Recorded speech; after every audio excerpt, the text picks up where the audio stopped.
வணக்கம் மாணவர்களே. நம்ம தினம் ஒரு தலைவர்ல இன்னைக்கு இரட்டைமலை சீனிவாசன் பத்தி பார்க்க போறோம். இவர் 1859 வந்து காஞ்சிபுரத்துல பிறந்திருக்காரு. இவர் ஆதி திராவிட மகாஜன சபைய 1893 வந்து நிறுவனாரு.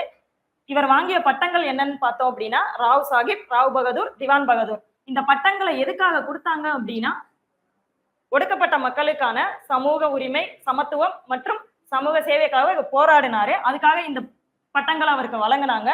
ஜீவிய சரித்திர சுருக்கம் அப்படின்றது இவரோட சுயசரிதை நூலு. இது 1939 வெளியிட்டாங்க. மற்றும் இவர் வந்து ஒடுக்கப்பட்ட மக்களின் கூட்டமைப்பு, சென்னை மாகாண ஒடுக்கப்பட்ட வகுப்பினரின் கூட்டமைப்பு, இந்த ரெண்டுக்கும் தலைமை தாங்கி நடத்தினாரு. பிளஸ் இவரை பத்தி பார்த்தோம் அப்படின்னா 1932 பூனா ஒப்பந்தத்துல காந்திக்கும் அம்பேத்கருக்கும் நடந்த உடன்படிக்கையில இவரும் கையெழுத்திட்டு இருப்பாரு.